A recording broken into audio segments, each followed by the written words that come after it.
Bismillahirrahmanirrahim. Assalamualaikum warahmatullahi wabarakatuh.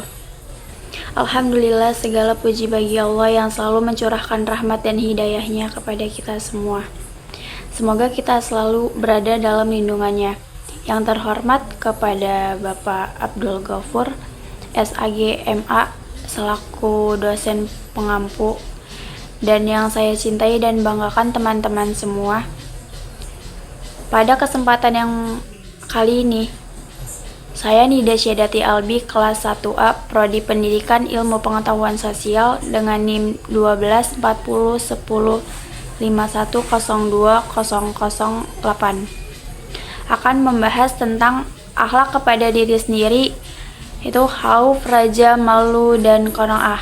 Mari kita bersama-sama menyelami dan mendalami agar hati kita semakin terbuka untuk kebaikan dan semakin mendekat kepada Allah Subhanahu wa Ta'ala. Terhadap diri sendiri, dasarnya adalah sifat jiwa yang sudah mendarah daging yang dapat menjadi inspirasi dan mendorong perbuatan-perbuatan yang akibatnya kembali pada dirinya sendiri. Baik itu perbuatan yang bermanfaat maupun perbuatan yang mudarat. Meski hakikatnya tidak ada satupun manusia di dunia ini yang ingin dapatkan keburukan, apalagi keburukan tersebut jelas dari akibat perbuatannya. Tetapi realitanya banyak orang yang berakhlak buruk terhadap dirinya sendiri. Ada pula macam-macam akhlak terhadap dirinya sendiri, yaitu satu, khauf dan raja. Khauf adalah perasaan takut terhadap siksa dan keadaan yang tidak mengenakan karena kemaksiatan dan dosa yang telah diperbuat. Rasa takut ini bukan semata-mata ketakutan negatif, melainkan motivasi bagi seseorang muslim untuk selalu menjalankan perintah Allah dan menjauhi larangannya. Sebagaimana disebutkan dalam Al-Quran, Allah berfirman, sesungguhnya orang-orang yang takut kepada Tuhannya yang tidak kelihatan oleh mereka, mereka akan memperoleh ampunan dan pahala yang besar. Surat Al-Mulk ayat 12. Beberapa alasan perlunya sifat khauf, yaitu 1. Agar tidak ujub atau berbangga diri dan sombong. Sekalipun kita sedang dalam zona saat itu, kita harus selalu waspada terhadap nafsu. Perasaan paling suci, paling bersih, dan paling taat adalah di antara siasat halus nafsu, karena itu adalah nafsu harus tetap dipaksa dan dihinakan tentang apa yang ada padanya, kejahatannya, dosa-dosa, dan berbagai macam bahayanya. Yang kedua, supaya ada proteksi diri, terutama dari perbuatan kemaksiatan atau dosa, karena nafsu selalu menyuruh kita untuk melakukan perbuatan buruk dan tidak ada kata henti dalam menjerumuskan kita. Oleh karena itu, kita harus membuat nafsu menjadi takut. Sedangkan raja adalah perasaan penuh harap akan surga dan berbagai kenikmatan lainnya. Sebagai buah dari ketaatan kepada Allah dan Rasul-Nya, sebagai manusia kita harus memiliki sifat raja agar tetap bersemangat dalam ketaatan. Sebab berbuat baik itu berat dan setan senantiasa mencegahnya. Meskipun berat, tapi buah dari ketaatan sangat luar biasa, penuh rahmat dan surganya Allah.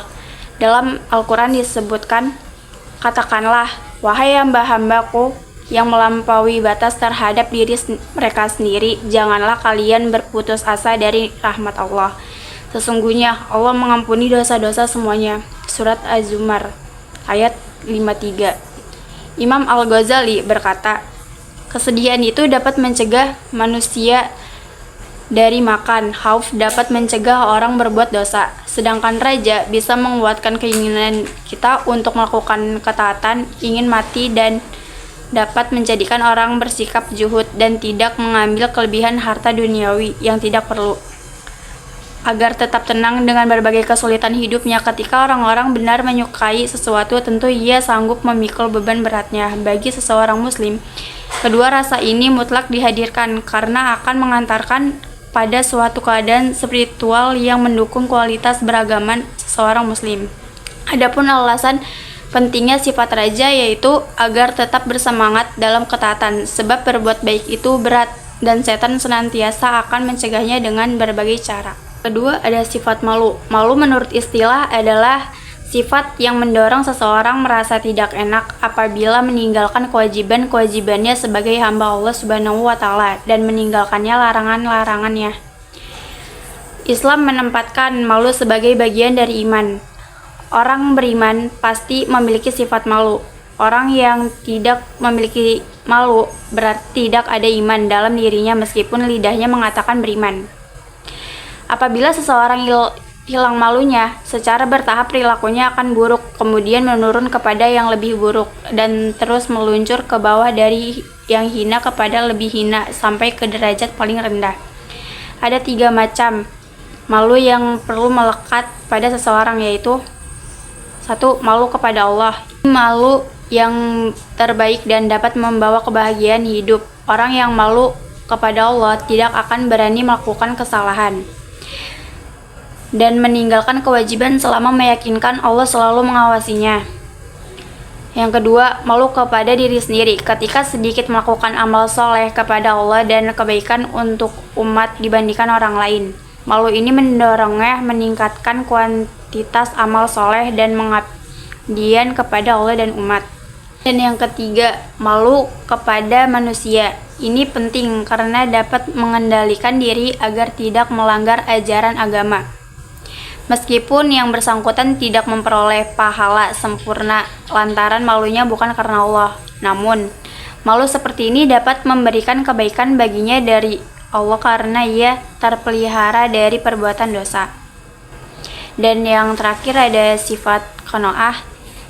Istilah qanaah ini dari segi bahasa berarti cukup dan merasa puas dengan senantiasa sesuatu yang telah dikaruniai oleh Allah Subhanahu wa Ta'ala dan tunduk serta akur dengan karunia-Nya. Singkatnya, qanaah ini adalah sikap bersyukur akan apa yang telah diberikan oleh Subhanahu wa Ta'ala, merasa cukup dan akan semua itu. Dalam hal ini, Allah pasti telah menentukan kadar cobaan untuk setiap hambanya.